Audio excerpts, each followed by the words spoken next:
Everyone is here. True. Everyone is here. Hopefully, we're hearing you too, Han. Well, I'm watching the stream and I don't see anything starting. It says it's waiting, but Well, there should be some delay. Hello. oh yeah, nice logo. Yeah, that's because I are the ones hosting this event. So thanks to that, we are able to do this. And I think there we are, and there you are. Yeah. And So probably just don't worry about the stream. Just kind of be with me in real time, and then now it's starting. It's time to start, right? I hear you try reloading. Cool, awesome. Okay. Hey, Hi Anne, everyone. do you have a little jingle for the show? I'm too Dun soft. dun I'm gonna dun put it dun louder. dun dun dun dun dun dun dun dun dun. Felipe is too soft, louder. I can see that. This Is one this is for better? Capel Nord. Boom. Boom. Yes, brilliant, cool. Okay, so that was Anne Feinberg's jingle for the NLCL III radio stream show with Woo! image. Yeah, and yeah. So why are we here, Anne? What's going on? Well, Felipe called this concert the future of music and what that means, and especially what that means today as we're all stuck in our homes due to Corona. And yeah, it's pretty exciting for me because that means I can be at a show as opposed to being stuck in the house. So I'm really happy to be here, and we're really, really grateful to III for hosting the event. Jonathan Rose will be on a little bit later to say more about what III is, but basically it's this incredible place where people have the opportunity to research and explore and develop new instruments and concepts and everything you want in Where is that place? a place that supports the future of music. So Where is that place? It sounds too sweet. sounds too sweet. Yeah. It's a really a pity we cannot be there live, but next time, health is more important. Yeah. So here we are talking about the future of music. And in particular, we're kind of talking about the future of algorithmic music. Am I right, Felipe? And live coding, I would say. And live coding. That's what Yeah. this is about because I mean, as you know, we're stuck in a house. Everyone knows the situation. But basically, there was supposed to be a concert on the 28th, so today around this time, in The Hague at the III real physical headquarters. And all the artists that are going to be interviewed and presenting music here were artists that were going to come to the Netherlands and perform for everyone here live. So, with the turn of events, this is the best way to try to keep this going on, and also, as many people like us or like me, we got all our concerts cancelled from now until June. Probably you also see that, Anne. Me and Anne were gonna play also somewhere in April, and then Yeah. and then in May, and then anyway, everyone's seeing this, and there's a way to just keep going and being able to again pay the artists. And that being said, there's a donations page on the description, and if not, I'll give the link later. But it's basically the III page, and then /donate. I'll check if the description is correctly. Otherwise, maybe someone can post it there in the comments. And I mean, for now, this is kind of a good way to go. It feels like, right? Yeah. Hopefully, this is And not the future of music, but actually, things will go back to liveness. so we've been seeing really a lot of these online concerts coming up. I mean, they were existing before, always, especially more with algorithmic music than anything than with more acoustic instrument concerts. But they are really popping up a lot. But I wonder if then this will become the new norm, or if people will actually really rebel and say, no, it's really not the same to be experiencing something through your laptop, through YouTube.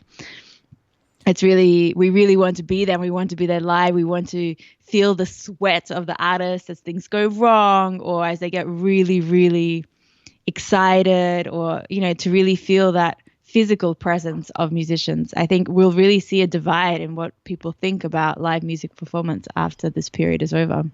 Yeah. Also, what's kind of a little bit funny is that although we kind of themed our concert "The Future of Music," thinking about live coding and what people are experimenting with code to make new expressions or new kind of new proposals on sound composition and musical composition. But kind of what we're talking about is the future of music more in sort of the setup or the way we present it, you know, if it's remote or if it's together and with, you know, space between us, or as it was before the shutdown. But that, I mean, that's kind of funny, right? Like talking about the future of music and what's right now, as Shelly says, the present of music. But what we'll try to do anyway while we're playing the pieces of the artists here is to really be focusing on the kind of their musical proposal. Because like what we wanted to also do for this is invite people who, you know, from what we've experienced, try to look for something that doesn't necessarily fall into the containers of maybe what gets the most attention on the live coding community, or maybe in the media in general, which is like genres that fall more into dance music or techno music or the super famous algorithm, which we all think is super cool and we all enjoy a lot.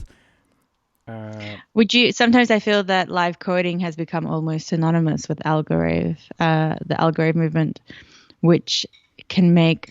That's the way I experience it sometimes, which makes me feel a little bit like an outsider. I anyway feel a little bit like an outsider because of my less technical background. But when we talk so much about live coding and how closely it's linked with the algorithm movement, it can make people that explore live coding through non-algorithm or through non-dance music feel a little bit like they're not really part of the live coding movement anymore. Yeah, I guess that's kind of what we're gonna also try to do with this show. Kind of show that, you know, in this live coding community there are so many different ways to express each one's style and each one's poetry. You know, it can range from more noise or more like spoken word, like what Kofi will do. I guess a bit more classical, what you do, in a way. So, you know, it's really diverse and varied, and it's just nice to be able to see that, and then just trying to see if among all these we get a glimpse of what music can be transforming to. Because like one thing that we also notice, you know, that we've seen in the conservatory, you're from the conservatory too, I studied there too, is that there is like little attention to live coding in the classical scene, right? Would you agree with that? I'd say there is no attention to live coding in the classical scene. Okay, and then like why is that? Because like we all also see this kind of festivals like Opera Forward or I don't know, Classical Next, and all these platforms that are kind of talking about the next steps in classical music, and it's just kind of weird to don't see something that is just so present, I feel, in the modern life and modern digital art, which is code and live coding. And I'm always very impressed to not see something in there. I just don't understand why is that, but maybe you can help me get that. That's not entirely true. I think, like, for example, of course, false information. No, I mean, Rewire last year had Thor give a talk and stuff like that, so it's not completely absent from the larger music community. And I also I feel the live coding community is very open. It's just that the part of live coding which has had a lot of media attention has been very focused on a particular movement. But would you say Rewire is like classical music? No, Rewire is really kind of contemporary music in the broader sense of the word. Okay. I guess but they have a really amazing diverse program, really, from like hardcore contemporary music to really dance beaty stuff that sells out thousands of tickets. Yeah, that's what they want too. And I think that Rewire also they take a look into technology and use of technology. Absolutely. But so this has somehow ended up being like a go Rewire. I mean, there are many other great festivals, but I just remember that when I was there last year, that Thor was also giving a talk, and they had more talks from people that are key to the live coding community in any case. Oh, that's really good. But then it would be also really good to see, I don't know, I'm kind of thinking like, not just like the way the concerts are, but kind of the sound worlds that live coding allow us to create. That's kind of something that I feel is also driving a kind of a futuristic or a very innovative curve. And that's sometimes what I miss in the contemporary scene or in the classical scene, let's say. But I might be wrong. I'm probably wrong because I don't know. I'm just waiting for you to say that. That it's false information. Probably you go to more concerts than I do. No, I don't think I do. In fact, I think you go to more concerts than I do. But yeah. I don't know. Somehow it feels like live coding is still a bit of an underground genre, and I would say in your years of being in this community, I think it's an underground genre in the classical scene for sure. But what I see from the algorave movement is it's a very overground genre. I mean, it's getting some really big publications and it sees a lot of publicity. So it's kind of mixed. And I hope that maybe not everyone feels this way, but maybe it's the algorave movement and the other live coding movement can once again join a bit more so that there isn't such a clear divide.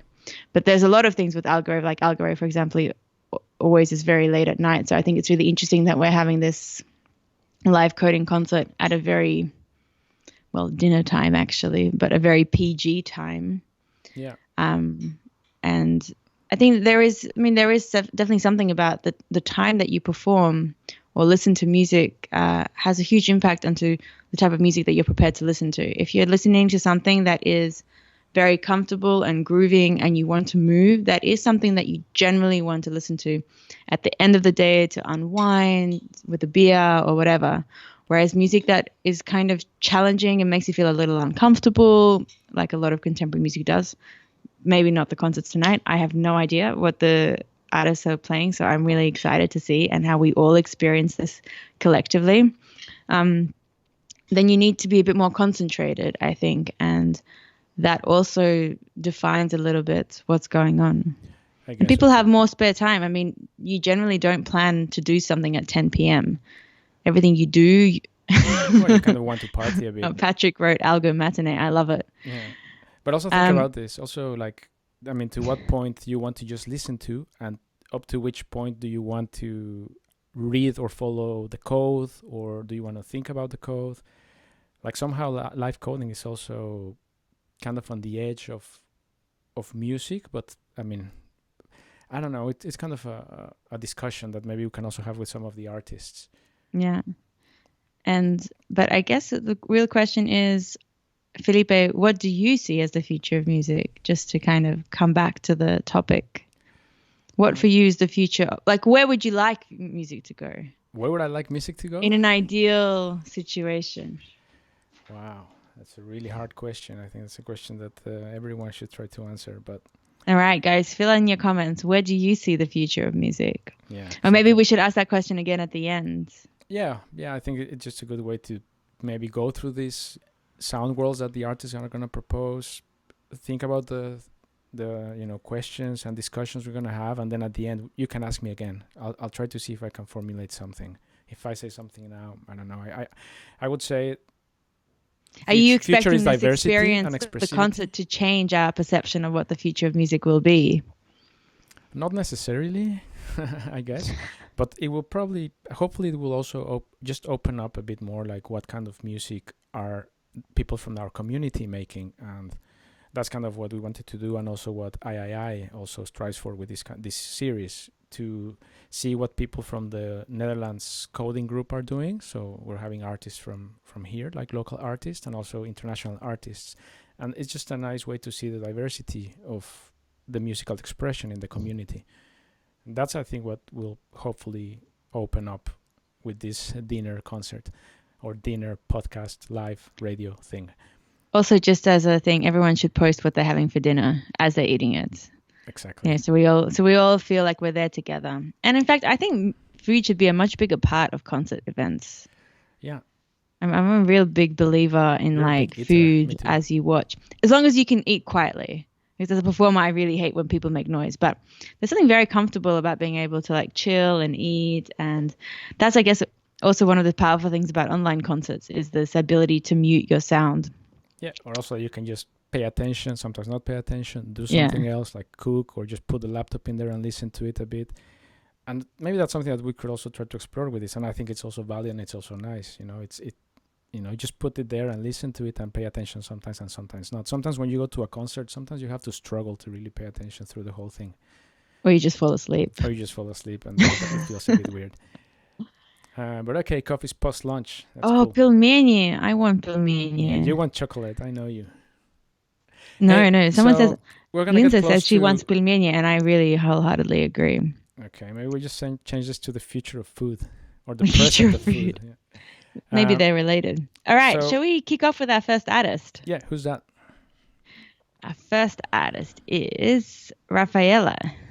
Yeah. So, do you know something about her, or should we let the music talk? Let's let the music talk, and then we can grill her on what she's and she can tell us about herself. Okay, let's see. Let's start this then, and then we just switch it there. All right, I'm muting. Ciao. Bye.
Okay.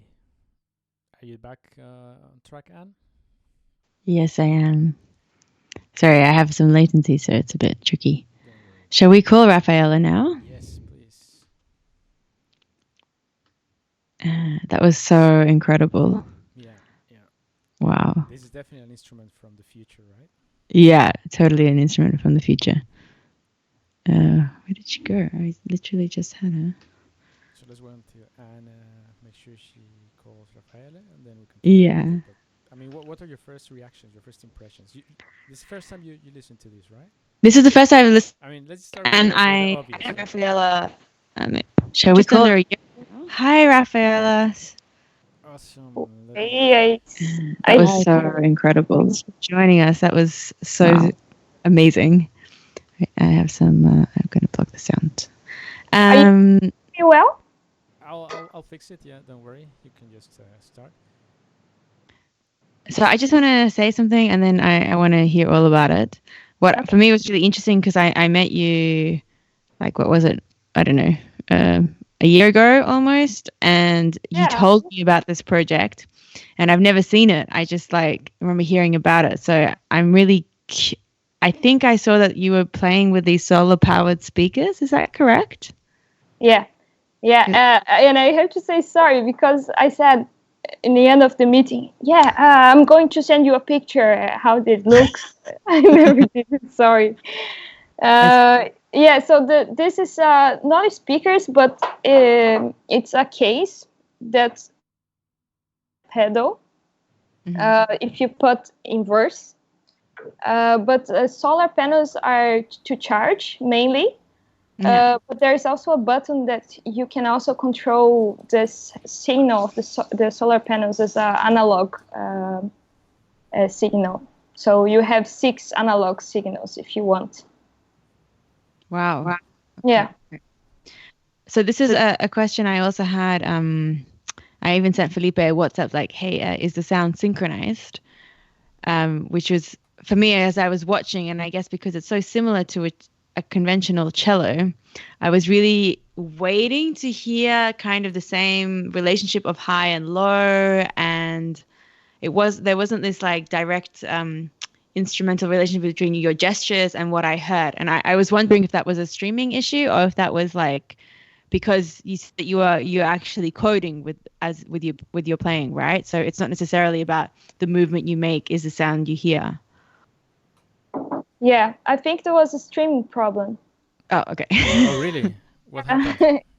Yeah, but there was. So can you tell us more about that then? How that the relationship between your physical gestures and what you're actually hearing? The electronic sounds that we're hearing, yeah. You mean like my combination? I mean, this balance between what I'm hearing and what I'm playing. What you're physically doing and what you're hearing. Yeah. What you're hearing and what you're playing. You're right. Yeah. Sorry. Yeah. I think this is one of the biggest advantage to play this instrument that I'm building. If this should be an advantage, but it seems that I have to respect more the sound. So sometimes you have an idea, and you can feel also when you're playing together with someone. I play with Sebastian. I think he's just watching your concert, and we have to respect each other. And if you have an electronic instrument that it's kind of a machine, it can play alone if you want. You also sense that. I sense that a lot, and I love this fear. I love that I have to really give him time sometimes. Say, okay, you want to go there? Okay, go ahead. Just do what you want. And I think this is one of the most beautiful relationships that you can find with electronic music. A new sense of fear, I guess. Absence of? New sense of fear. Absence of fear. Absence. No, a new sense of fear. A new sense of fear. Yeah. Okay. Fear of Yeah. the unknown, like where it's gonna go, or fear of what? I didn't catch it. Yeah, where it's going to go. Well, I am a cellist, so we are in my education as a musician. You expected to practice as a perfect machine, so that you can achieve such a high degree of qualification that you know exactly where you are going. And even when fear comes in the stage, you kind of you know what's gonna happen. There's no surprise. But with electronic music, even if it's a piece, it's an artwork that there is a start and end. It's difficult to say. It's difficult to not sense this fear. And would you say the fear is more with electronic music or less, or just different? The fear, I think, is of losing the flow. Okay. Well, I certainly didn't have the feeling that you lost the flow in any sense from your performance.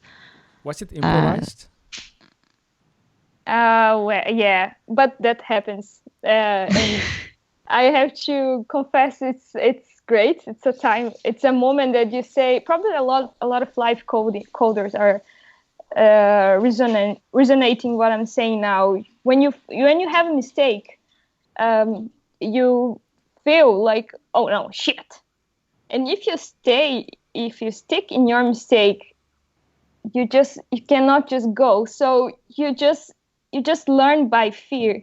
You just learn with your mistake. And this is so beautiful, how you can make things like just in a different meaning. Yeah. Sorry? Yeah, develop from the mistakes. Like the mistakes you're making are opening new paths of development. Yeah. And you're just very, I guess, present to be able to take those paths. Yeah. The only thing that I would question with that is whether that's really so specific to electronic music. I think all artists, and maybe even all humans, we really kind of learning from mistakes is the way that we move forward. I'm not sure it's really so specific to electronic music. I think it's also in any music performance. If you imagine, like, maybe it's a very ancient reference, but like the beginning of theater in the Greek time, like there was fear. There was this kind of Olympic Games where you can lose your life. There is the theater, this humor, the fear of being connected or not. And I think this fear, it's also in any kind of performance. Absolutely. I 100% agree. What I didn't agree with is that it's greater in electronic music. Okay. Yeah, but it's nice to touch on fear. And actually you have a comment there on YouTube saying the future of music is a new kind of fear. It's a good comment, right? It makes sense. It is a nice... Maybe I just don't... the word fear is... Maybe it has a negative connotation, but maybe we don't need to see it that way. It's more like a primal feeling. More like surprise, I guess. It's a very basic instinct, right? That the things that you're scared of are the things that you try to avoid. Just like we are now all in our homes instead of being together because of the fear of getting the novel coronavirus. So fear is certainly a driving force in life. But I want to kind of get away with this, and I just want to say that I was really kind of mesmerized by the sounds, and I was thinking what I said in the beginning about how the time of a concert really impacts the type of music you're prepared to listen to. And I was thinking what would be an interesting time slot to listen to your playing, and like every time slot really worked. You sort of thing you could also listen to at 5 a.m. as well. To kind of as a meditative thing, or really at the end of an algorave. I would love to say this at the end of an algorave for everyone to kind of like chill out and just like regather and regroup themselves. And it was very I had a very calm feeling towards it. It was like embracing, gave me a warm, right? fuzzy like feeling. embracing, It was embracing nice. music. Yeah. That's very nice to hear. Oh my God! Is my sound better? Yes. People cannot hear me yet. I hope they can hear me now. I can hear you. You can hear me, yeah. I guess I'm in. Yeah, but that's because we're connected differently. Yeah. Okay. Poor Felipe only spent like 6 hours setting up the sound. 6 hours in 2 days, but yeah, that's okay. We want to do it as best as possible, right? So maybe I really like what Mariah wrote, which is kind of what I was saying. The fear is a survival mechanism. That's very kind of what I want to say as well. Yeah. I have another question, more like please say, if you want to say something, please say it. No, I was just checking the comments. Yeah, it's good to check it. That's a nice thing about these kind of formats, that you can really interact with people, and that sometimes you cannot do that in a different podium setting, right? But okay, before touching that, like one thing that pops up me when I experience this is like sometimes we're used in the live coding community for people to share their screens, right? And in your case, like your piece or your performance works perfectly without sharing your screen. In a way, I guess we can follow your instrument, we can follow your hands. But like, did you consciously like choose not to show us what's happening in the code while you're playing, or you feel that your algorithmic development is expressed in the way you're playing and in the way the music is unfolding and your fingers are moving? Or like, could you just tell us about that decision? Yeah, part of this decision is by technical problems, and part is also because I believe there is some proposals that you should avoid just because of subjective decisions. But I have a screen in the bow. I don't know if it was very visible. And the code that I see in the screen, I intend to also share. But this didn't happen yet because it's a lot of building this instrument. But it will go there. We are actually at the moment, me and Timo, he's also watching. Trying to do that happened by a collaboration between Mercury and Kinroll. Awesome. Which I think, I didn't mention, but it's the name of the cello. Say it again. And Mercury is the language that Timo developed. Exactly. So. And what's the name of your cello? Sorry. Kinroll. How do you write that? Maybe you can leave that in the comments. Yeah, just leave it in the comments. People want to check more about it. Yeah. Yeah, the reason of the name, it's because Knurl in English, it's this kind of metal structures which has some very tiny slots. It's like a slippery structure, but there is a grip. So it seems like something very like a reference of how the instrument works with the knees that I have to move. Yeah. But also the tuning pegs, because I made myself. It's always a challenge. This part. It's 3D printed. So, how do you make it? Can you tell us more about the making of the instrument, and also like technically, like how does it work? Then I did the whole concept. Is it so? Okay, just tell us about like in a nutshell, like what sensors do you have in there? How are you communicating with a computer, and ultimately with a I have a capacitive sensor, which I've been updating right now. It controls. It receives message. I mean, my capacitive skin, and interprets as a button. There's two of those buttons that works as an analog pot meter. As a button, you mean like on off? Yeah. Yeah. And what else? I tried with other sensors as well, but I was I kind of minimalism, you know. Things has to be simple when you are playing. So I was more. This instrument has more digital things inside than outside, so there's not so much sensors. Basically, it's just the sensor of the buttons not right now. Yeah. And the screen. Yeah. But inside, I try to use male frequency spectrum to track the color of this analog signal from the solar panels. And there's also autocorrelation that I use for the detection mode. So inside of the cello, there is 4 modes of practice, I say, which are the synthesis, programming, detection, and analog. And I can change, I can play at the same time all the modes, but I have a button which switches which mode I am typing. Yeah. So I have not so much buttons, which is great because I cannot control too much. I like simple. I like to think simple when I'm playing. So I have in total, I have 6 buttons. Yeah, less is more. Just for switch, and the other ones is messages. Okay. Cool. Yeah.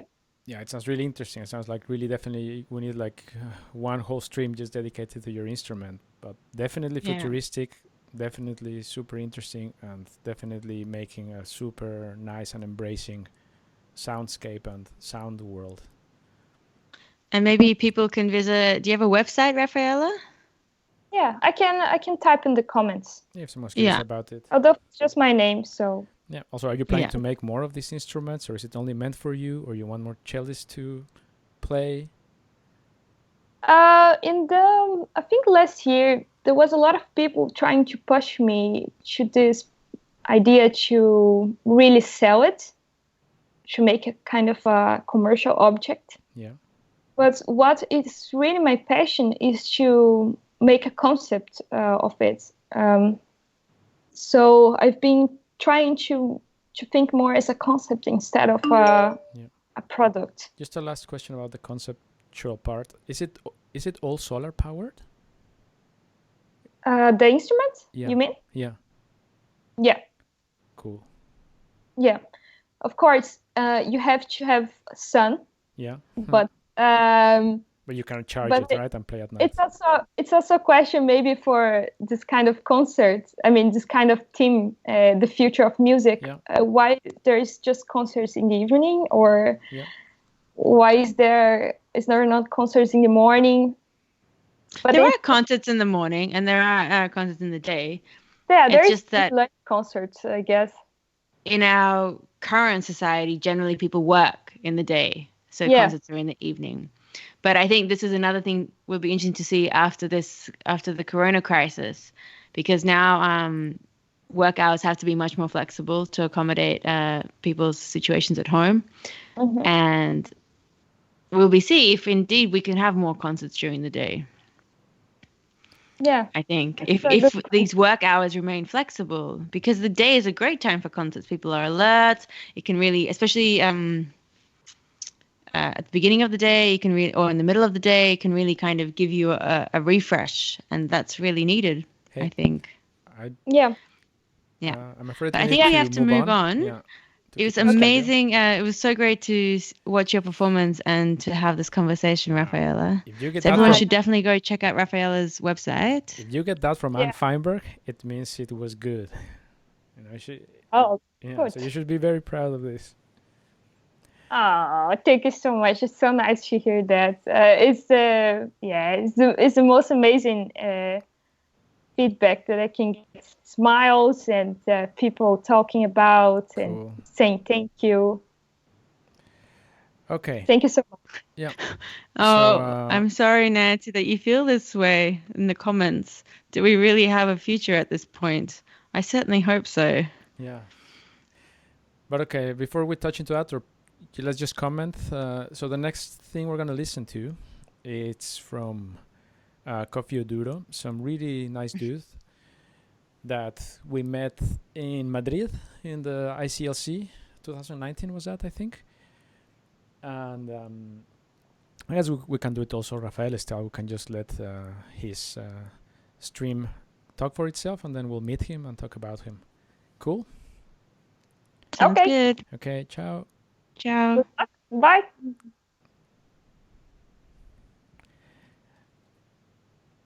Okay, let's go for the next one then. Whoops. Hold on. Anne, say something. She already muted. Okay, I had here we muted go. my microphone, but I am still here waiting for you to boot. It started. Let's go. Kofi Oduro. Okay.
They never really listen. They always think to borrow like we're going in the piston, but I'm gonna let them listen. I'm gonna let them listen what I think is just a missing, cause I'm trying to get the snakes.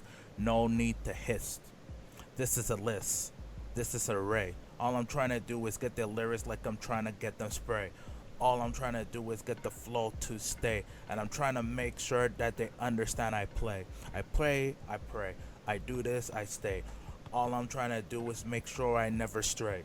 Trying to get it back like I'm never going slay. And then I set the pack cause I'm trying to make an impact. Trying to get the inspections cause I'm trying to get an inspection. And I'm trying to think of deep, so you call it reflection. Reflection with inflection, I'm trying to get inflict like I'm trying to get compact, like I'm trying to get no conflict. Conflict, counterprise, enterprise like I'm going on a different eyes. I never see past the sky, cause I know we reach a start, so I'm trying to get fly. Fly to the high, high to the buy. They never really talk the sentence cause they're trying to get a reference. Trying to look at me like I'm messy in the tense. Intense to the compact cause we're trying to make sense. Sense. Call it like a thriller. All I'm trying to do is get a big man figure. All they're trying to do is trying to get it like a bigger, but I'm trying to like a shine. No blink, no need, cause I'm trying to get the complete. Trying to make this succeed. All we're trying to do is get it achieved. I could add a little sample to make this mix clean, but I'm trying to go up. No need to proclaim. Proclaim to the aim cause you're sipping Gatorade and we're trying to get on top like we're going on a rain. Rain on parade cause we're trying to get stoked. And everybody in the time, yes, we need some aid.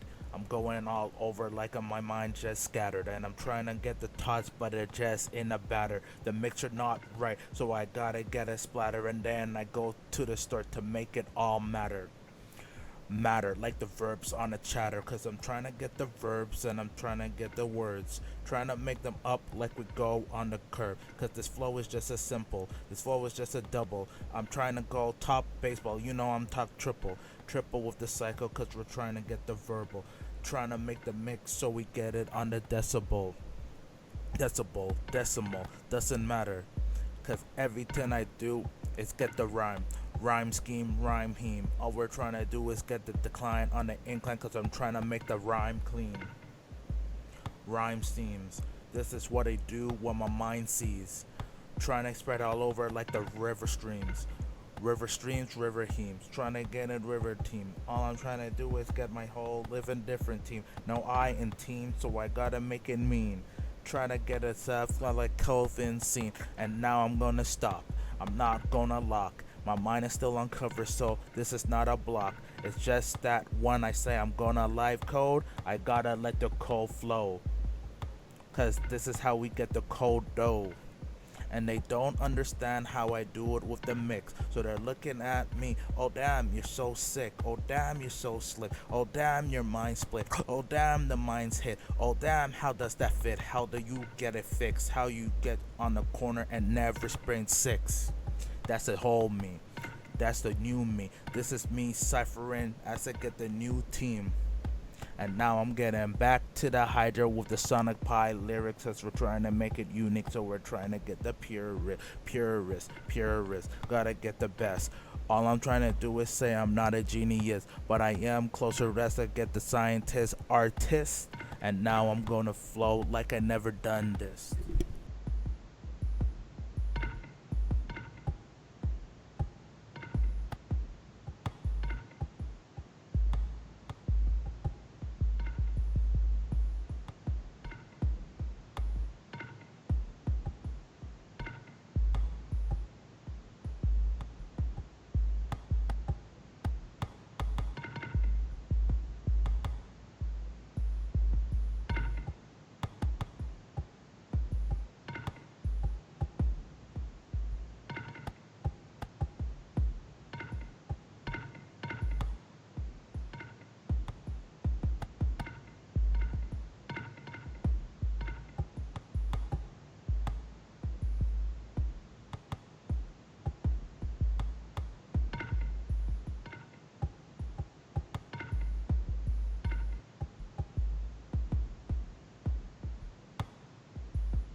Okay.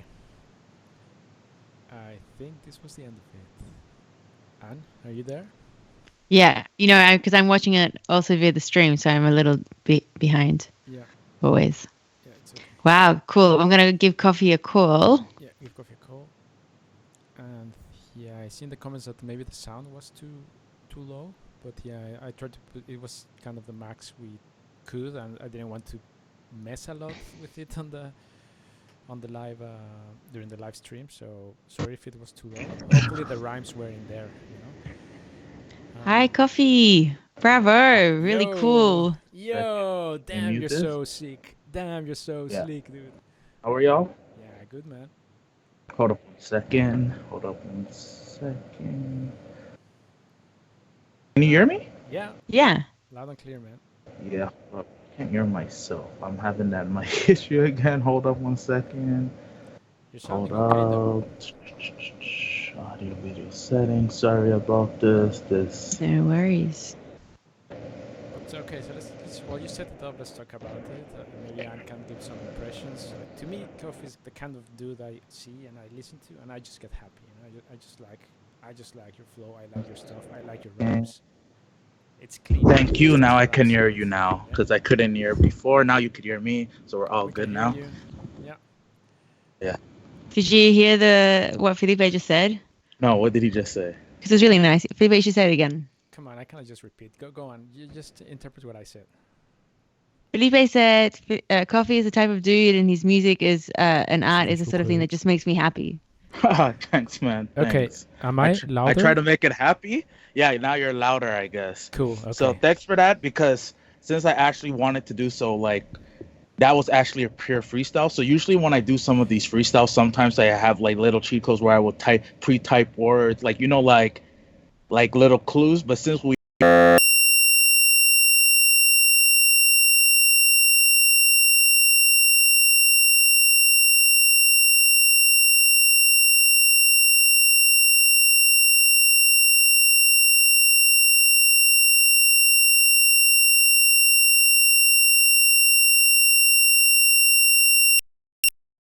that, like, maybe automation in programming is not necessarily the best. What's this sound? I'm not sure. I think we lost audio. Yeah. So that's what the piece feels. Is our audio back again? Or not? I have audio. I'm not sure where we're meant to be getting audio, but I just have the feeling we lost audio I think on the stream. what I find incredibly impressive is like Hold on, because I think we I lost spoke audio. a little. I think we lost audio on the Okay. stream, but I'm not sure. Can someone confirm on the stream if we lost audio, or can someone type a message or something? I have the feeling we lost audio. Yeah, there was a high pitch for a while. Yeah. Wow, that was some glitch, haha. I think my interface crashed. Your interface crashed? I think so, but I restarted it. You got a lot of unhappy watches. Yeah, live coding, right? Can you tell them that the...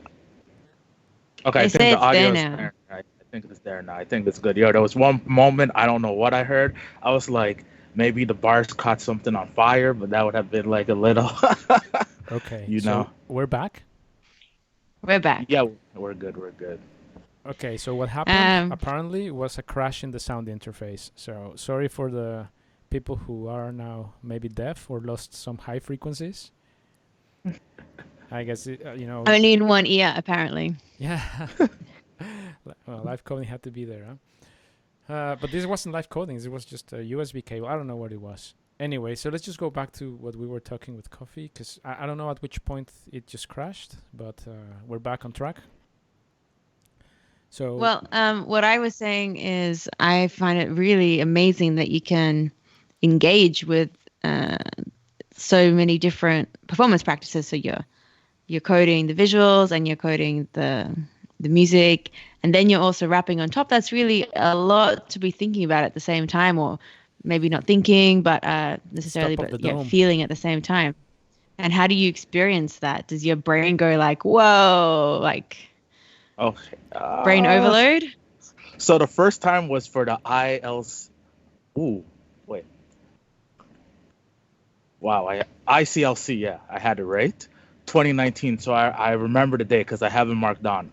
August 27th. I was like, you know what? I should just do live coding, music, and live freestyling for the thing. So I'm like, how hard can it be? So the first day I'm doing it, and I kid you not, I had like my head was like foggy for like at least an hour because I was like, there's an overload. This is actually harder than I thought. So then I had to like negate, okay, how am I gonna do it? And then I found that process. Then after ICLC 2019, I'm like, oh, there's so much cool visualists. It would be cool to like live freestyle three ways, visual, interactively with the words, and then musically. And then I did that.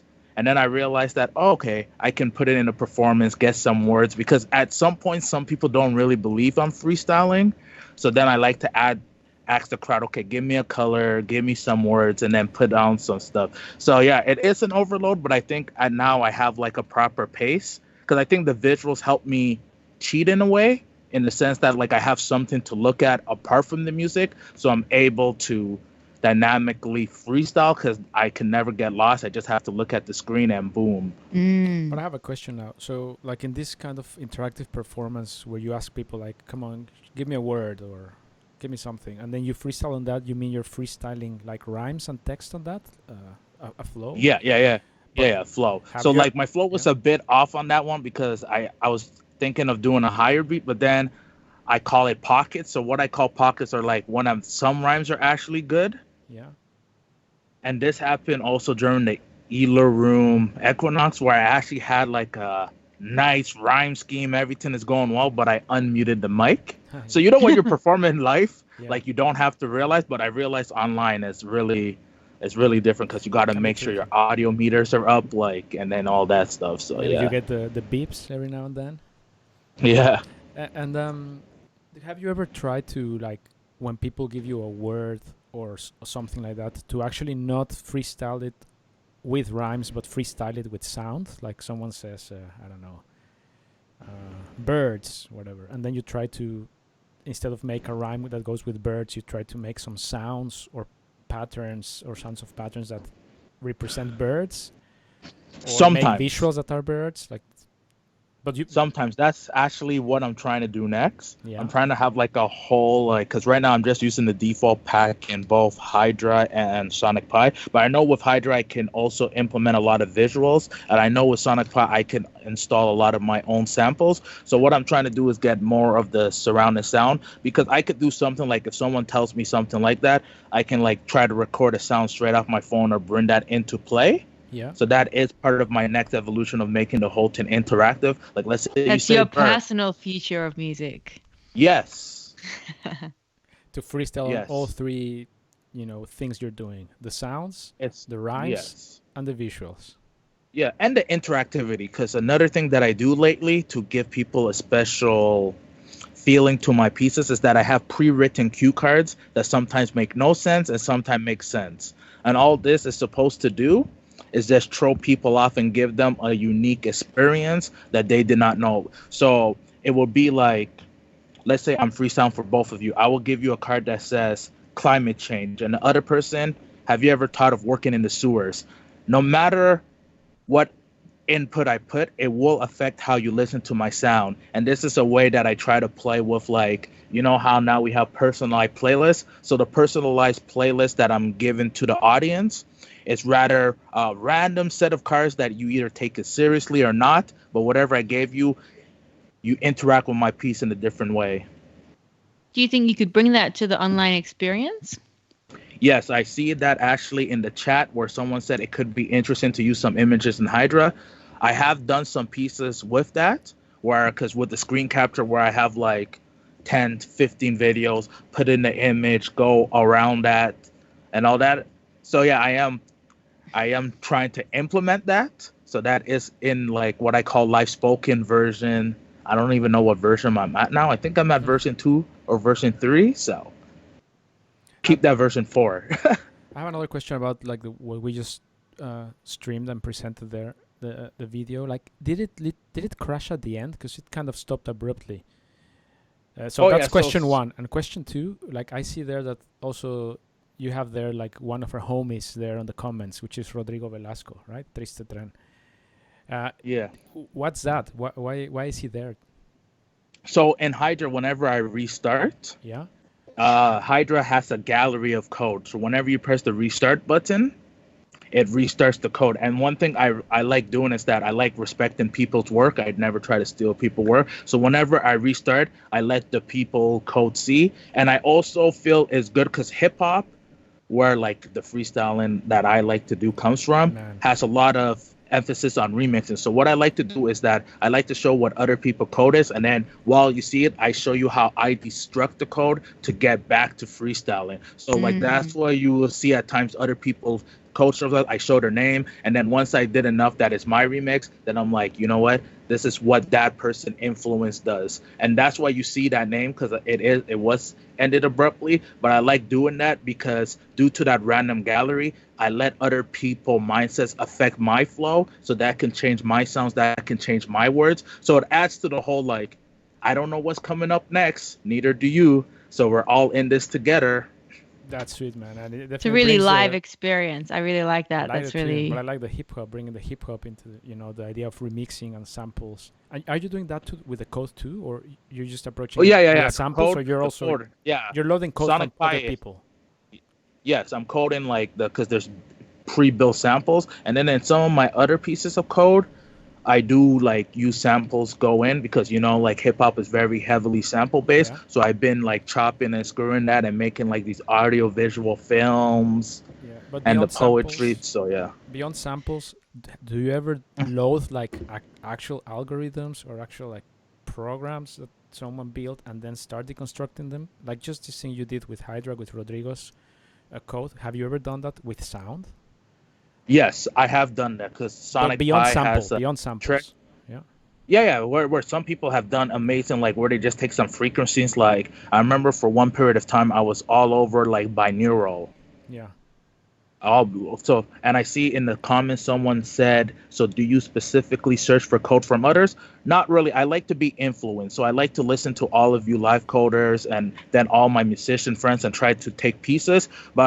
So some of my work is remix, but some of them is remix of my own remixes. Yeah, of course. Yeah. Because how I have my OBS set up is that sometimes I call some stuff sound emphasis, word emphasis, or visual emphasis. So some of my performance, the main goal is really the visuals. So all the sound and words are just extra. Sometimes it's the freestyle. So if I'm remixing someone visuals, that means that I try to make the sound or words my own. If I'm remixing someone's sound, I try to like be more original, or sometimes I'm all original throughout. Yeah. It's just that with Hydra has that special ability that I can go through other people's code without searching and really start from scratch. That's sweet, man. I really love this remixing idea, or someone puts their code remix culture. I think it's something that can be definitely explored a lot more, and it's so nice to.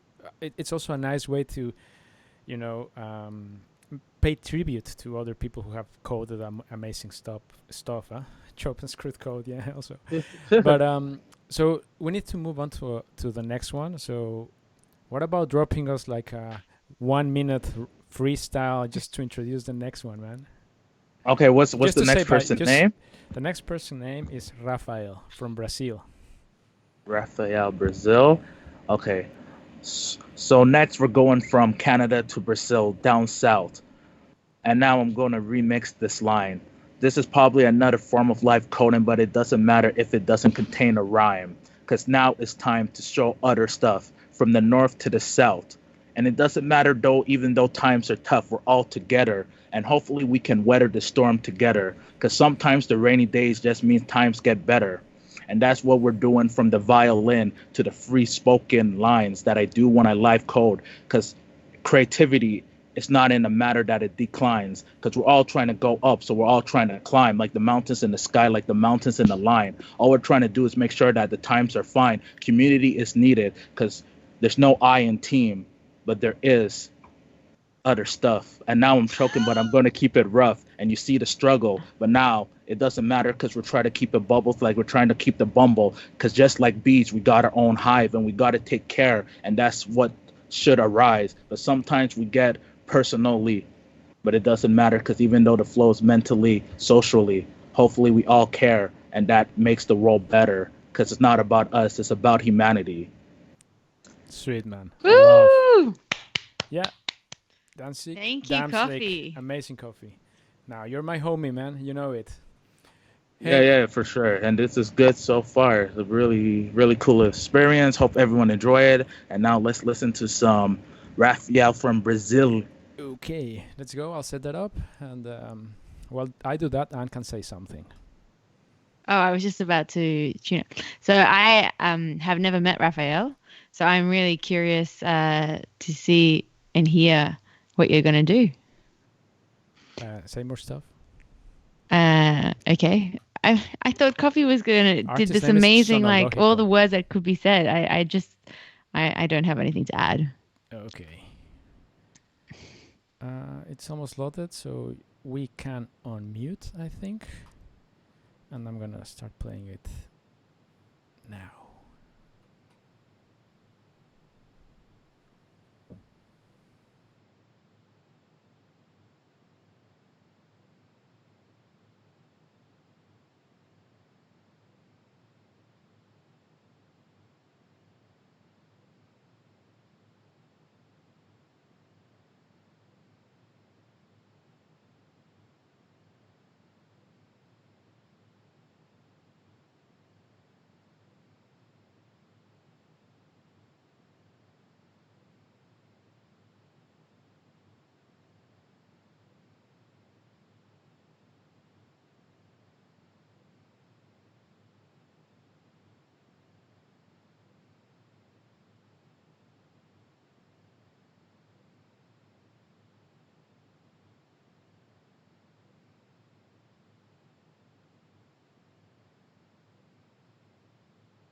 Okay, so apparently, I think when the interface crashed, maybe also QuickTime decided to send the audio to the another interface. So I'm gonna restart QuickTime and see if that helps. And if Anne is there, she can talk again. Can you hear me if I talk? I can. I think people can because I do see the meters moving. Okay. We'll just start it again. I'm gonna restart QuickTime. I think it just grabbed the wrong interface when the interface crashed. I wonder if people can hear us though. I'm sure they can. I can see the meter. That's not what the comments say. Yeah, but remember they're like 10 seconds behind or 15 or something. Let's see. La-di-di-di-dum. Because in the stream where our mouths are already moving and my audio's on and I don't hear anything. Oh, you can hear us. Go. Yeah, Thank you, can. Timo. Okay. Oh, I forgot to plug in my headphones. So Felipe and I, for many, many years, we have this duo called OFFs. Many of you guys know us now. We do like Code Clavier, but before that we used to do OFFs. And Felipe loves to stream. So we used to stream on a platform called Live Coding TV. I don't even know if it exists anymore. No, it changed to Live Edu TV or something like that. They tried to make a business out of it. I remember it very clearly. We used to start at 6 p.m. and Conservatory closed at 11 p.m. And we would spend from 6 till 9 setting up the sound. And then maybe like from 9 to 10 actually streaming. And then we'd start streaming and then it'd be like, is the sound good? Is the sound bad? Is the sound good? Is the sound bad? For another half an hour. Okay, but and now we have it.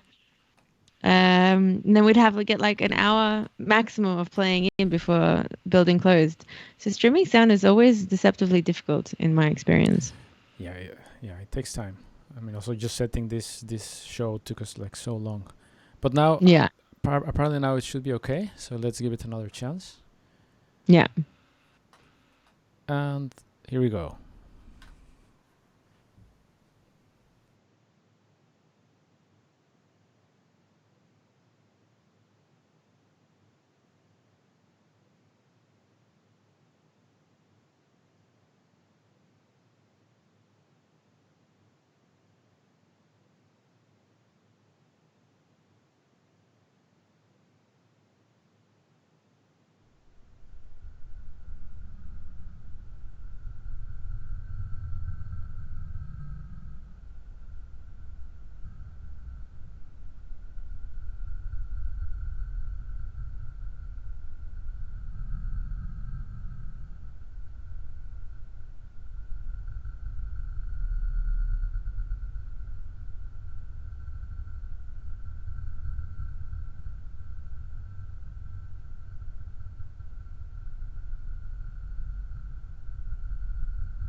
Okay. You there, Anne? Hello, Anne. Here I am. Can you Cool. still hear me? I can. Yeah. Okay. I'm just giving Oscar a feed, so I'm a little more distracted than usual. No worries. Now, I'd be really, I found it really interesting, Raphael. What was your inspiration behind this performance? do you want to call him first? Oh, shit. Sorry. That's nice. Yeah. All the piece was about ghosts, where people were saying, and you're right now interviewing a ghost, apparently. Like I said, I am feeding Oscar, so I'm a little distracted. Felipe, can you do the call? I'm sorry. Oh, Anne, okay. Give me a sec. Then maybe tell us what you thought about this. Oh, wait, I have it. You got it? Okay, nice. I have it. That was your one technical job. I know, but my child was crying and. Oh man. I guess I'm always quiet because I just don't know how to speak in front of a microphone. I'm just get too excited and I move around. So I'm doing like this and jumping around. But now I guess now I'm good, right? You are. It's just a matter of to me you speaking sound here. I great. can hear it. Sometimes I just don't hear myself. But thanks for pointing it out. I'll try to get a bit less jumpy and excited. Anyway, really cool sound world, right? And pretty different from what we've heard so far. So I available when I tried to call. Let me try again. Okay, so we're trying to reach Raphael, and for some reason it's not coming. But maybe we can try to talk about him a bit. Well, we met him in the live coding meetups that we organize in the Netherlands. That's the NLCL group, the Netherlands. I just want to change that you met him. I don't think I've ever met Raphael. Oh, that's because you never come to the meetups. That's because True they're or on a false? night where I'm working. Yeah. Anyway, so I think there's something also really interesting about Raphael. Not only, of course, his sound world, the fact that he developed this. I don't know if I should call it a DSL or a library or what, but I mean the fact that it's in a functional language, I think, is very cool. And he also gave a talk this year in Lambda Days, which is that is really cool. That is really cool. It's an important functional programming conference, kind of a bit more in the industry, but they're opening a bit more to artistic practices too, and I mean that's a really cool conference. So, him being able to give a talk there, I guess about what he developed, what he showed us, his language, then that's really cool. So it kind of nice to talk about that with him. I think Raphael right now is in the chat. Maybe just send the username again so that Anne can call you. That would be great. I have it. So Rafael Sousa Severino. I have it and I'm calling it and it's just not. Otherwise, maybe you can give your username and he can call in. Or do you want me to try to call? I can try to call. Maybe you try to call. I don't know. Can you just try one more time? But it says it. I did. I've tried 3 times now. It says he's unavailable. It says I have his in the call. But yeah, that's what I was using too. That's a bit weird that we cannot have him, but we can actually. Let's just try again. I'm gonna try to call him. Oh, I think that what we just did will completely. This will completely ruin. Oh, I didn't ruin Skype. Okay, good. Sometimes when I move into Skype, kind of the overlay gets ruined and we just get deformed. But and let's try to bring this back to. Oh, Raphael, it says you're unavailable. Do you see that? Yeah. Maybe you can try to restart your Skype, or we could try a different medium to call. But otherwise, let's just try to also go back to the topic and what do you hear, Anne? What were your impressions? Well, that's what I wasn't really sure what I was hearing, and it kind of sent me to a different kind of place, and it felt very Hey, we're calling Reminded me of an Anne, installation, you're actually, calling a kind of where different you walk person. around and you experience things. And I have the feeling that if I would listen to it again, I would hear different things to what I heard the first time I listened to it. Okay, this is really funny because Anne, I think you're calling a different person, or we are calling a different person from what we see in the chat. Okay. Oh, that was so cool! Just to do some random calls. Can you just post your name? Your no, maybe don't do it in the chat. Okay. Oh, I see. Yeah, we are calling some different person. Yeah, I guess feeding a child or trying to make a Skype call is definitely challenging, huh? No, it was just the person that was in our group. So I must have added him incorrectly the first time. I don't know. I'm sorry, Raphael. I do apologize. Are you sorting this out now?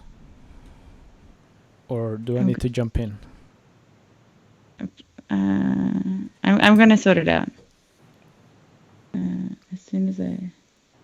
Okay, among other things, I mean, I think one thing that was nice to listen to is that I think for a lot of people here and a lot of the people that know Raphael from the meetups, this is kind of a surprise, a very pleasant surprise. We haven't seen him really perform. We haven't seen him in the concerts live. And I thought this was a great chance just to open up a bit like who he is as a musician. And I mean, that's the funny thing. He is a musician, you know, he is a composer, and it's very clear for me, at least in what we're listening. Sorry, Felipe, can you make the call? Because okay, I'm going to make the call, but in that then you have to entertain the audience. I'm really sorry, Raphael, that we're not calling you directly. I definitely added who I thought was you, or maybe Felipe added. I don't know. Somehow the wrong person got added. Yes. But I would like to find out more about this idea of ghosts. Is that something that was... Yeah. Oh, we just have to wait till you call. But I thought it was really interesting to experience algorithmic music, but in a very I don't want to say non-groovy because that would suggest that it was lacking something. But yeah, to me, it was really felt like an installation or something that I was really experiencing in a not concert no. Without that linearity that you often have in, say, a music piece. It was really something that I experienced in a broader sense. And that was really interesting. So I'd be really curious to hear about your inspiration and what you were really... I'm trying to entertain. I'm sorry, Don't Sebastian. entertain. Just just don't say sorry. Just like, you know, what you're doing is great. Just tell us what were you listening to. I agreed with you that it wasn't... I wouldn't say groovy. It wasn't, let's say, rhythmical. It had more like an atmospheric or textural approach. Yeah. So it was really nice to, especially in the context of this on concert, this idea that you'd expect something a bit more beaty and rhythmic. And then it was something that was really, if I'd closed my eyes, I really imagined that I was kind of experiencing some sort of installation and there were sounds coming from different places and I wasn't really sure, but it just created a feeling. And that was really, yes, it was between sound and music. Exactly. I like that a lot. And it's interesting how, because in a way you're still coding for us and that's very linear, but what's coming out is completely non-linear. And you don't really have that very often with music performances. I think that's something that happens much more kind of indeed in installations. At least that's where my mind went when I was listening to this. So we've been trying to call this person there, and that's how the issue happened. Okay, I'm gonna try to call again because I just see that the username that we received is not pointing to him. It's pointing to the person we're trying to call. So I'm a bit kind of I don't know how to look for it. Okay. Okay, I'm on email communication with him. So Thank you, Rosa. I'm sorry that. Let me try to sort this out. But I mean, in a way, this also keeps with the topic that, or let's say, what kind of happened, which is about fear, right, and the unexpected. It was definitely hard. You wouldn't tell what was going to happen every next second in this piece, right? In this performance. Absolutely not. You wouldn't be able to tell it at all, especially if you're. But that was nice. But to me, I found also because I'm not a coder, I guess the code kind of distracting, and it was really about like seeing where was I and what kind of imagery came up with what I heard. But you were trying to follow the code actually, or you're saying that in this type of work? Well, when I tried to, I didn't get very far. Yeah.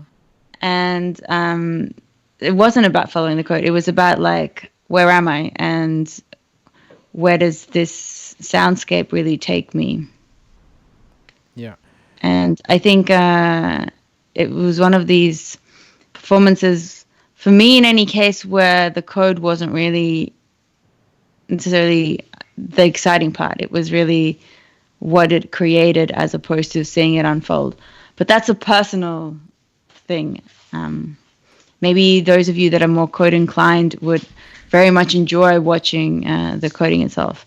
Raphael, just since we're in email communication, can you please send me via email your kind of or email via you use for Skype? Even better. Yeah, because the Skype name I'm getting for you is directing us to the other person. Apparently, there's many Raphael Sousas. So if you can send me via email, now we're communicating your Skype email, then I can probably locate you. Or try easier. calling Felipe or me via Skype. Okay. Can you print your... Do you want to share on the public chat your Skype name? Or should I just email it? It's literally just my name, Veinberg. Yeah, Go ahead. There's only one, the Queen of Live Coding. I think I definitely don't hold that title. The Queen of Child Feeding.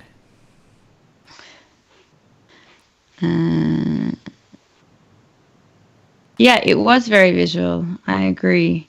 But visual, like you created your own visuals, right? Or do you mean that? Yeah, I think we're on the same line.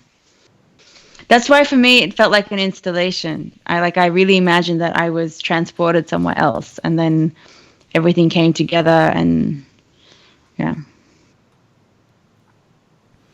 Cool. I really like the part when some harmony started. Like first it was kind of a lot of grains, how people were, also commenting there.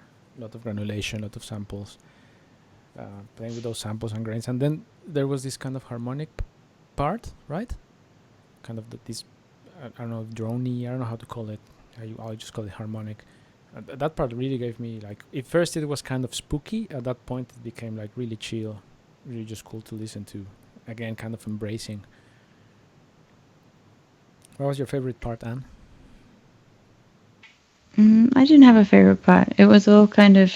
Oh, yeah, like it was for me. It wasn't about parts. It was about the overall experience. This, like what I already said, that it kind of transported me to. A visual soundscape. It was nice.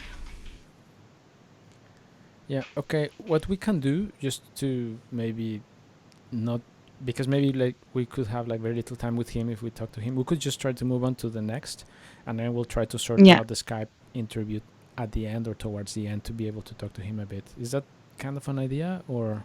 That sounds really like a good idea. We're just kind of here talking awkwardly, right? Yeah, super awkwardly. Cool. Look, it was like moon music also. I like that too. It's really nice to have so many of you here. It's really thanks for joining. Nice way to connect. Okay, so we'll just delay the interview with Raphael, and we'll just go to the next one, and then at some point we'll be able to connect with him, hopefully. Yeah. So who's the next person, Anne? Oh, it's Shelly. Okay. And I'm curious what Shelly sent in as a video today. Cool. Does she need an introduction? Yeah. Or everyone knows Shelly? Everyone knows Shelly, but I think we haven't really been giving big introductions. So I think we'll talk more about Shelly and her music after the video. Of course, but it's nice that you say something while I'm trying to load it. Oh. Okay, here I'm almost there.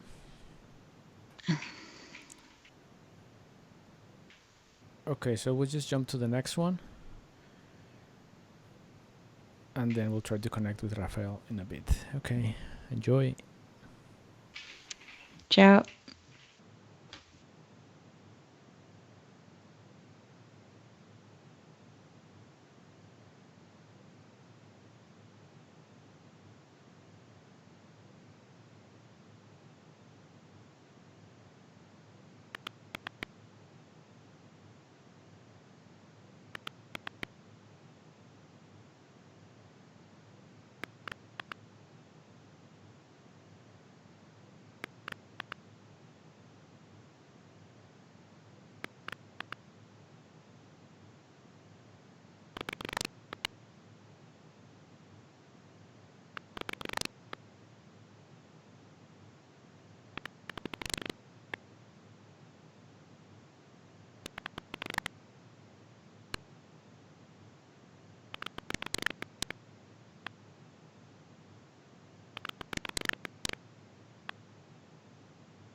Okay.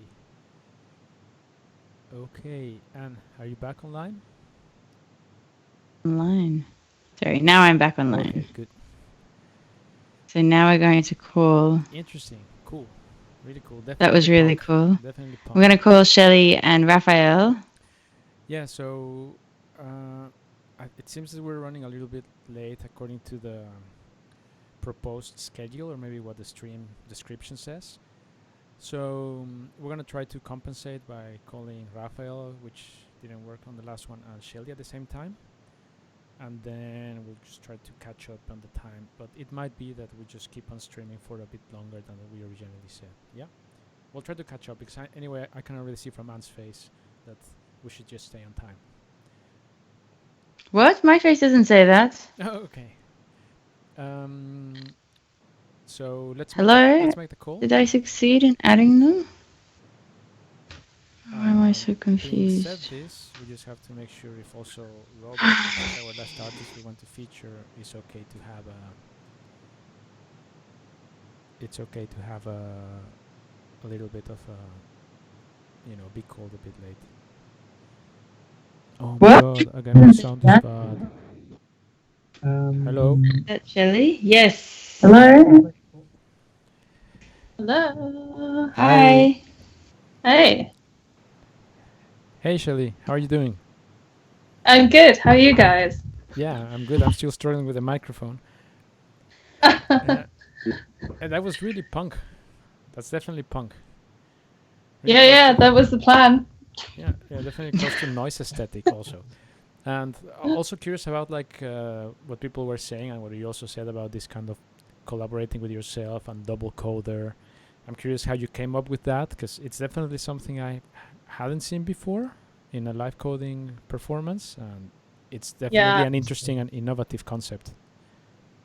Yeah, I suppose in a live context, it's really hard to duplicate yourself and do visuals and audio at the same time. So, I just thought I should take advantage of the context of pre-recording a set to be able to also do visuals for myself, essentially. So, that's what I did. But what this meant, does this mean that you were playing a video of one of your sets, or you were sort of letting the code be played by itself of a different set, and you were only doing sound this time, or you were doing visual? Because at some point I thought, oh, you're doing two sound sets at the same time because of the stuttering and stuff. Oh, right. Yeah. So, no, I had two different sound interfaces. One was Super Collider and one was a browser web interfaces. And they're both essentially different ways of remixing a corpus of, it was Riot Girl music. So 1990s feminist punk. And so I had two different sound processes going on at the same time. And so I recorded that. And then I essentially made visuals to my own set and recorded that on top of it. So yeah. And then I just chucked the two videos on top of each other and send it to you. And how does it feel collaborating with yourself as opposed to collaborating with someone else? Because then you have more control. You know, when you play with someone and you're like, oh, I really want them to do that, and then they might do something else. But then you also have similar when you play with someone else, you're thinking yeah, this could be nice, and then they do something, you're like, oh, that's super cool. There's the interaction of a second player. It has its ups and downs, but it's a more questionable. There's more not questionable. It's that's not the right word. Yeah, I mean, that's an interesting question, because I the audio visual collaboration in live coding is often a bit weird anyway, and a bit unidirectional, because usually if you're the person making sound, you can't see what the visual live coder is doing because it's behind you. So but you just trust them that they're super pro and they know what they're doing and it's going to be great, and it usually is. And I mean, or you ignore them. I'm not at all expert in making visuals. I just really like playing with Hydra because it's Super Collider but with video, and I kind of do all the same like synthesis processes in that, so I find it really fun. But I don't really I don't know. I don't really have any experience in making visuals, so it's more just for fun than knowing what I'm actually doing. So Raphael has joined us. Wait, Sorry, is this a good that's Raphael? really great to have you after. I wish don't this know, is good too Raphael. much faffing around on my behalf. I remember a Raphael with glasses. Do we got the right Raphael? Yeah, okay. So. Yeah. Oh, see, now you look it's the real more Raphael. like a You can take the photo. glasses off now. I'm just making sure because we're just calling random people apparently. No. It's I just use it for reading and stuff like that. Or. Man, it was a very, very pleasant surprise to listen to your sound world. Yeah, thank you. I was while we were trying to connect, I was really happy reading the comments, and thanks for all the nice insights into the music. It was lovely. How would you define your style yourself? Give us some bit of background information about the piece. So I used some samples that I recorded on travels, some recording that I did at home with sort of any object, and also some sounds from public domain movies. So these are old movies that have people forgot to renew their copyright or something, and then they end up in the public domain, and they have this nice soundtrack, or this nice vibe to their soundtrack of the music of the time. So that's where that chord at the end that you hear comes from, and also some of the conversation sounds that appear distorted. But you know what's amazing about what you're saying? Did you actually see some of the comments that people were? Someone said, I think it is Preach that that it was like a movie, like following a movie, and you're saying you just film samples. That kind of came through. That's pretty amazing, I think. Yeah, that's really interesting. Like you transform sounds, but they still carry through some of their source characteristics, I guess.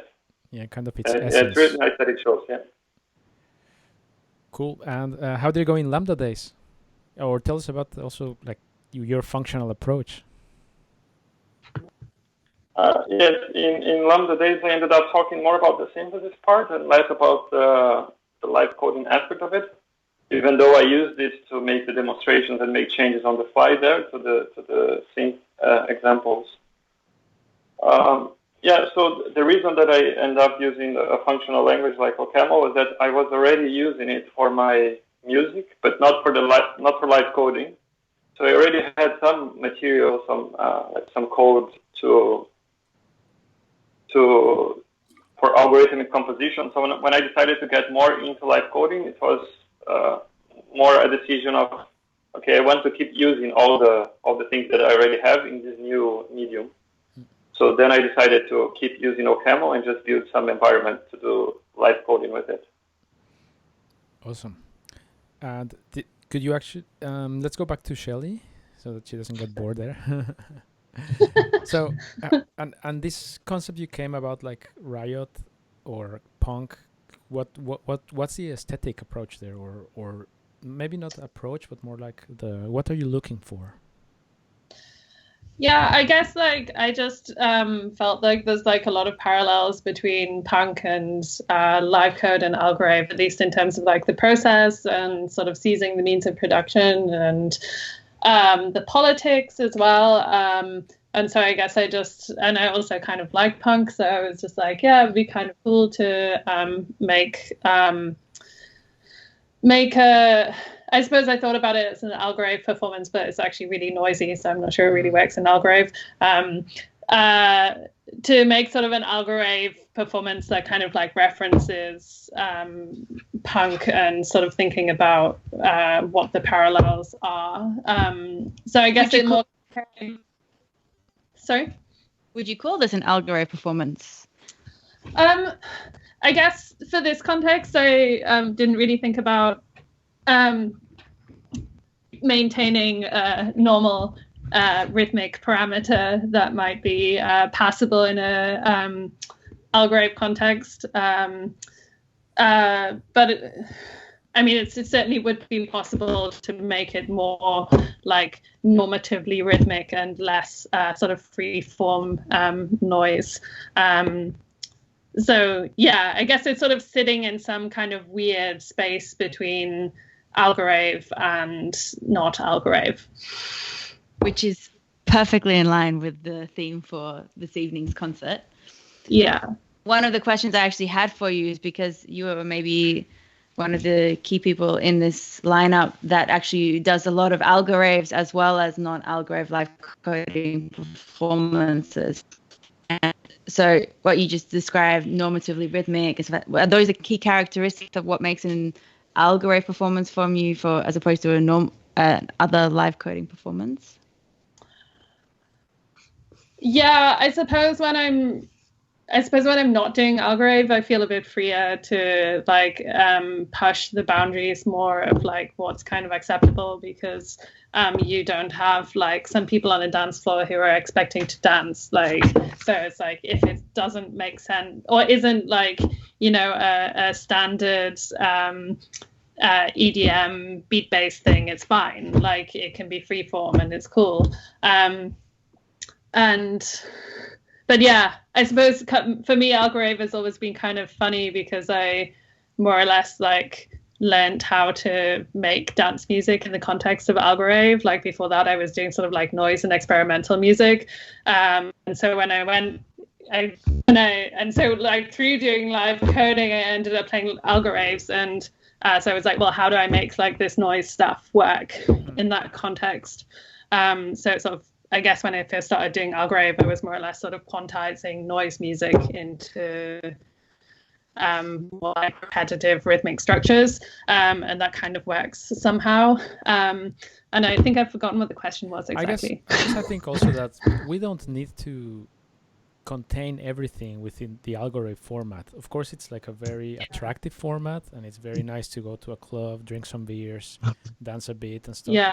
But it's definitely very nice to start seeing that maybe new branches can start popping up, like Algo Riot, and then that we know we're going to a punk performance. Yeah. We can also drink beer. Yeah, I mean, take our shirts off and dance in the middle, have a pit, you know. I quite like to sort of move fluidly between like Algorave and beat-based stuff and more noise-based stuff, and sort of applying some of the same processes and sounds in like both contexts, but like trying to work out what the like points are where you need to make something a bit more regular to fit into an Algorave context, or where you can experiment a bit more in other contexts. So it's nice to let more context exist. And also where you can like, Go on. And also where you can like push in Algorave spaces, like the sort of what's acceptable in that context, or like what sort of sounds you can use, and sort of pushing the limits of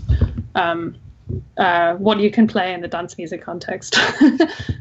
I guess so. Yeah, that's our approach. I kind of like the idea of having like kind of a pit or a riot, kind of a place where you only get the punk and the noise stuff, and maybe another floor where we get the ambient stuff, where I would probably put Raphael.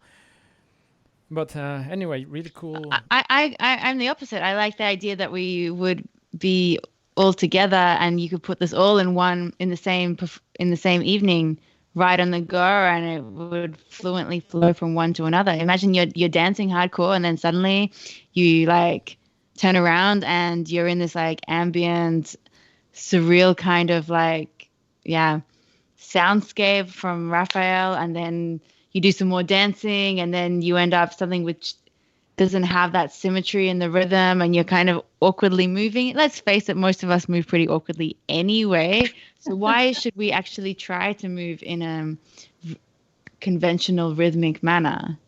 Like, why not embrace that awkwardness also? That's what I would love to see Algoraves go, and maybe they should live coding concerts go. And sometimes I think Felipe and you and I played in an event which was really a mixed once between Algorave and non-Algorave performances, I think in Bilbao. And that's really nice because then each dance or Algorave style performance is much more exciting, because before that is something that's completely different. And yes, you might not be able to just party and party on. But on the other hand, most Algorave sets go for, I don't know, 20, 30 minutes anyway, Shelly. Would that be accurate? That's a pretty long time to be dancing. Like, you've got enough time to dance during that and then be ready for something else. I guess you're right, but also depends like what do you want to do, and like what do you go out for that night? Do you want to experience this kind of concert where you go from one world to another, or you want to go to dance? And I think absolutely, I mean you have a right point, but maybe we should start like you actually go out to Algoraves and dance. It's because they're all too late. I need to be in bed by 10. Like, okay. Hey, let's just move on so that we don't delay this so much. But thank you guys, and I'm glad we could talk to you, Raphael. And thanks for sending the stuff, and thanks for taking the call. Yeah. Very nice proposals. Thanks. Yeah, thank you very much. Yeah, this has been great. Thank you. Thank you both. It's been so nice. All right. All right. Yep.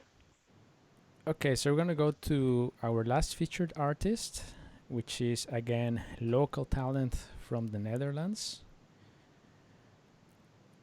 And maybe, Anne, you can talk a bit while I load it. So we're going to have Robert play. And I think what's nice about Robert is he's not really so part of the live coding community so much, although he's a really hardcore Super Collider person. I said this once in a concert. Robert van Heumen was one of the first Dutch artists, like electronic music artists that I heard. And I was like, wow, that's really cool. So I was really privileged if whenever I get the opportunity to share a podium with him. I feel the same. He was also one of the artists I featured also in my thesis, in my master's thesis, and I interviewed, kind of representing some of the electronic music in the Netherlands. So it's very nice to have him now as part of the live coding community, and let's see what his approach is, right? Yeah. Let's check it out.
Hey, Anne.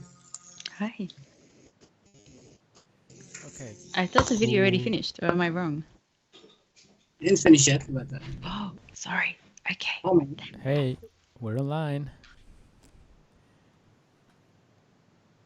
Hi, Anne, are you there? I'm sure my microphone is okay now. Do you guys hear me? I hear you. Yeah? Okay, cool. And you, Anne, where are you? I'm here, but I thought the video hadn't finished. No, it had finished. Actually, there was we could see on your last slide that you were recording your own session too. Okay. Oh, sorry. Okay. Anne, are you there again? All right. Okay. Hi, I'm here. Are you there? Okay, I see you there, but Anne is kind of not there. But if you are there, Robert, that's fine. Man, You hear me? we hear you. Perfect. And we also Great. heard your piece and your. To me, to be honest, it sounded like two pieces. It was just. Yeah, it was anyway. just freaking awesome. Of course. I mean, it's just so nice to have you as part of the community, and it's just it's just so refined. Your sounds are so refined. That's kind of my first impression, and like you hear Thanks. in your musical development and your musical world, you just hear the experience that you possess as a musician and as a podium artist, and it's just very clear. Like sometimes I hear to your stuff, and then I think of the blips and blobs that I make, and I think, wow, this is like ages apart. It's just really just very refined. To me, it's just very refined, well done music, and it felt like two pieces for me. Like I had a really nice curve, and then around the minute 13, it was like one very nice cadence, and it was okay. That's it. And then it kind of, you had like a two. It would be like like listening to two tracks of an album, and probably if you would have an album and sell it here, people would buy it too.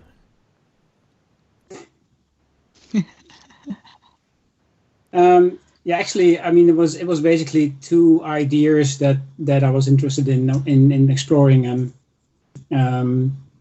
I was just wondering how it would come out. So I just took one take of it, and this is what came out. Cool. So you would say this was improvised, or like how do you do this? Because it sounds like so well thought out. Well, to be honest, I mean, it's very different from the way you do live coding, Let's not in talk that I about that. prepare a lot. Because it's also the way I came from. Like you said, like I play usually with a developed instrument in Super Collider that I don't really touch during the performance. It's just a setup that I start and then I control it with MIDI controllers and joysticks. That's what I used to do. But now I use the similar kind of material to use code to control it. So in a way, that's why it's also more developed, because it's kind of building blocks that I use. So you would say that in a way you're transitioning from your instrument, like you're into interacting with with code with this instrument. Like your instrument came from was a joystick, and now it's code. Let's say, but it was always meant with code, but now it's live coding instead of a joystick. Yeah, the control is a different way of controlling it, so to say.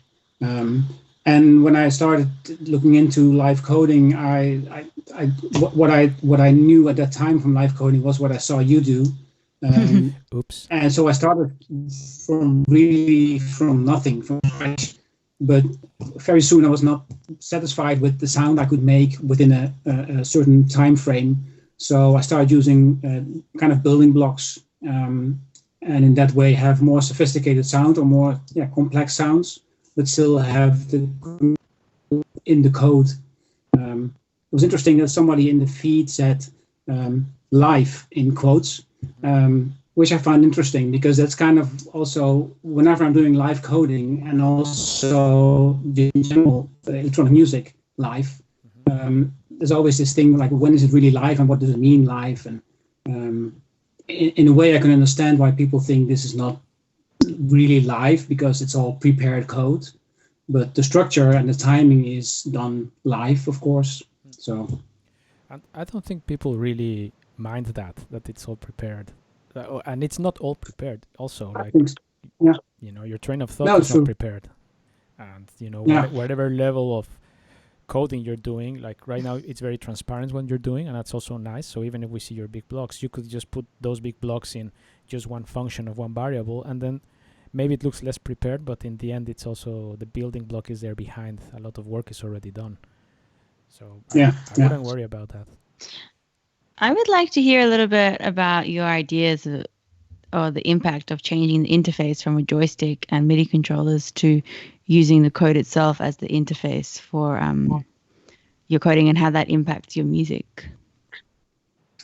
Well, I think the idea when I started making live electronic music a while ago, I started building this instrument and I wanted to have an instrument that I could interact with acoustic musicians, so I could also change scenes and kind of change sounds in a flick of a wrist, or like in a really short time frame. And that's something I'm kind of struggling with now with the code, that it as long as I do it as a solo performance, it's fine, and but it turns out more kind of drony and slow developments, which I like, but it's quite different from what I used to do. So I guess that's the big difference for me. Like with the instrument, with the physical controllers, I could stop what I was doing at any moment and start something completely different. And in code, it takes a bit more time. So I'm kind of looking for ways to be as flexible as with the controllers, but then using the code.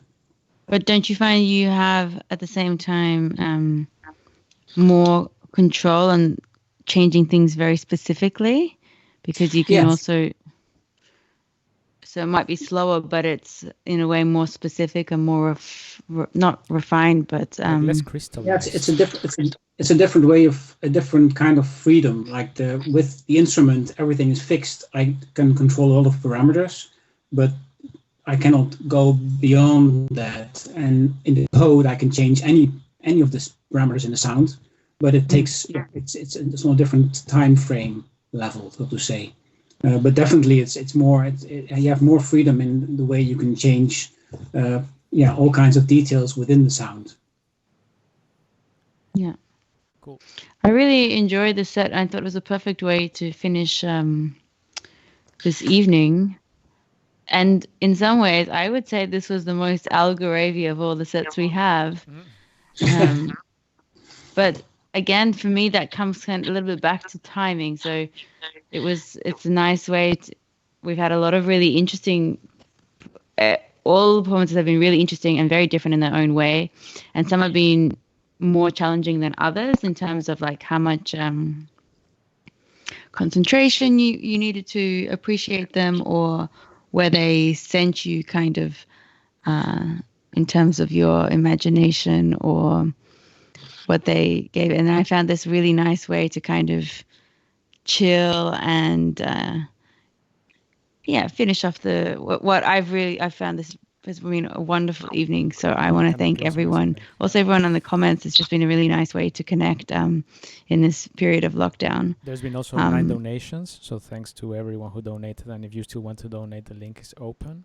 And yeah, as Hans says, thanks to everyone, and thanks to the artists, and also thanks to III that hosted this event, and they made this series possible. So it's everyone's work that this is possible, and it was also a nice evening. Yeah. Well, Felipe started rounding it off. I sounded like I was rounding things off. What I actually meant to say wasn't actually rounding things off, although we should finish up. But for me, it was also interesting to see how indeed your style, Robert, has changed or is different because of the way that you're using your electronic music now through this code. And I thought it was interesting that having gone from a more physical interface with the code to just the coding, you also developed a more Algorave-esque sound, and that made me think, I wonder if it does kind of make it, if live coding, if making beady kind of music, it has just come so naturally to the way that people live code. I think I'm rambling. This is clearly past my bedtime. Okay. Shall we call Jonathan to tell us a little bit more about III? He says it's okay that we can close off now. It's just basically thanking them again, and also reminding that this is one of a series of 4 concerts or performances. The last one will be on Algorave, and the next one will be on let me check my notes, but I think on the 24th of May. Yeah, 24th of May, because of the lockdown. It's not a lockdown really, but no cultural events until the 1st of June in the Netherlands. It might also be live streamed. So just follow III or Netherlands Live Coding on Twitter to get more information about it. It will be hosted by Joanna, which, a lot of people know her. Joanna Chikau, I hope I said it okay. But the theme will be Flesh, which is dance and embodiment in live coding. That's a nice challenge for live streaming. Also, if you like this format, if you like kind of Anne saying stuff and interviewing the artists, we're thinking of doing more of this. So maybe you guys can help me convince Anne to stay awake a bit more often. And hopefully there'll be more of this. And anyway, it just was a nice evening, and thanks, Robert, for being part of this. And you're such a it was a really nice evening, and I was really impressed and really loved all the performances, and it's just so wonderful to connect with all of you musicians as well, and everyone in the stream. It really made my night. And then now I realized how tough, how long it's been and how nice it is to connect with people. Oh, yes, and do sign up to the newsletter. Yeah, Is there a Facebook. link, Mariah, for the newsletter? Yeah, Mariah can put a link there on the comments. It's basically the Facebook page if you have Facebook, or if you do Facebook, or you use Facebook. Otherwise, I think they're also on Twitter. Sorry, no. On what's the other one? Instagram. Yeah, that one. But yeah, also, just follow Anne Veinberg. She's everywhere. Pretty cool. And Robert van Heumen too, which what would you say is the main channel to follow you, Robert? Just to visit your site and sign to your newsletter if people like your music and want to listen to your albums or try to see what's going on with you? Yeah, my website. I have a newsletter, but I don't have a way of signing up. So if you want to be on my newsletter, you can just send me an email and I'll put you on it. So. Okay, so if you want, you can just post your email there on the comments. Also, for all the other artists, a lot of them did have the info on their stream, so that was nice. And if not, you can communicate there. But, thanks, guys. This was all common community effort. And thanks for the donations, and thanks for the support. And well, thanks to Anne and Felipe for all the hard work getting us all connected. Say. Yeah, hopefully it kind of worked, and hopefully you guys, listeners or watchers, also got a nice, evening eating or making food or digesting the food while listening to all this. Oh, wait, before we go, I do want to ask Felipe, so what do you think is the future of music? I think it's, well, I would say, well, I talked about that. Okay, I'll put the partners logos in a bit, because we have to also thank the partners which support III, which in turn support us. And then this nice discussion that Robert's also here, and Anne. So do you want me to take the serious approach or the Felipe approach? The Felipe approach. Hip hop is the future. Now, okay. The other approach would be, I guess what I would like to see is kind of what was represented by this kind of gathering is the future is definitely to go away from what mainstream is and just a couple of people making a bunch of music and having a bunch of followers, and like, let's say, the mainstream art forms that are there and dominating and monopolizing the music industry, and actually starting to have more creativity and expression where everybody expresses what they want artistically. Like, I do think everyone has it in them to make music or art or visuals or something.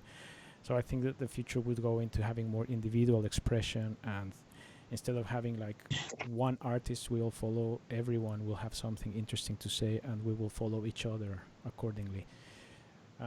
Maybe following is not the right word, but I mean, I'm just imagining this place where everyone creates, and we equally appreciate and listen to what each of us do, if it's a sonic creation or if it's a visual creation or whatever it is.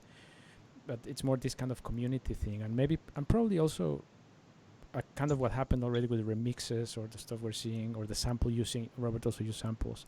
Maybe we will also start going away from the idea of I made this, or I am the composer, or I am the artist, but we will start going into more like a bit public domain, I guess, or releasing things there for others to use, and we use accordingly other things, and getting into this sort of kind of community creation and community creator, where the one or this image of the artist or the composer is all of us.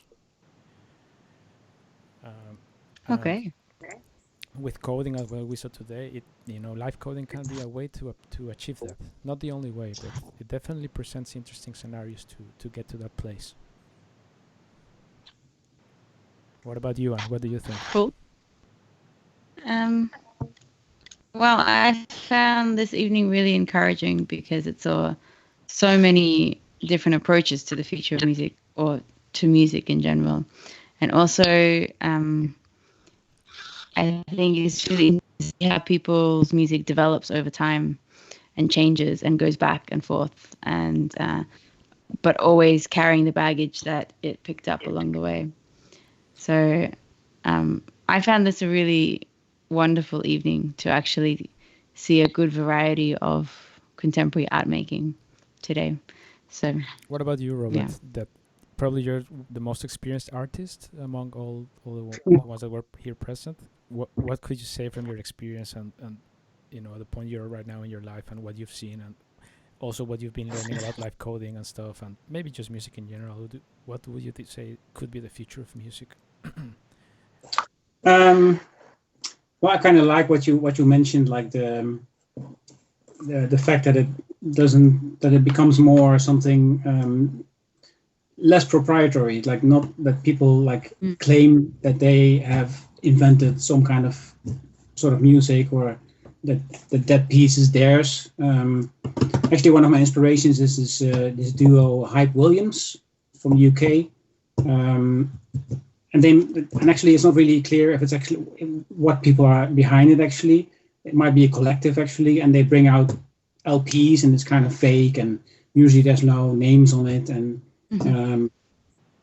in a way, I kind of like that. So it's not really about the person, not about the image of a person, but it's really about the music. Of course, it's also some kind of image if you decide not to have an image, but I kind of like that idea that it's more about the music itself than the image that is built around it.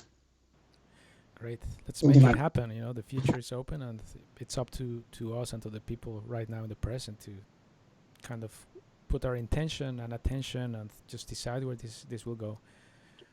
Yeah. Okay, guys. So let's round it off and let's also thank III once again and thank the sponsors, which I'm putting them here, which is the Creative Industries Fund, NL, the Stimulating Funds Industry, which kind support. They have helped a lot of the people in the community also, including ourselves.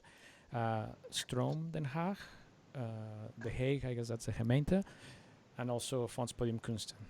And this is great. So tune in again and subscribe if you want. We'll be doing more of these. Hopefully a podcast or more streams, and there will be more NLCL III concerts. There will be 4 in total. And time to go to eat bed. Or bed.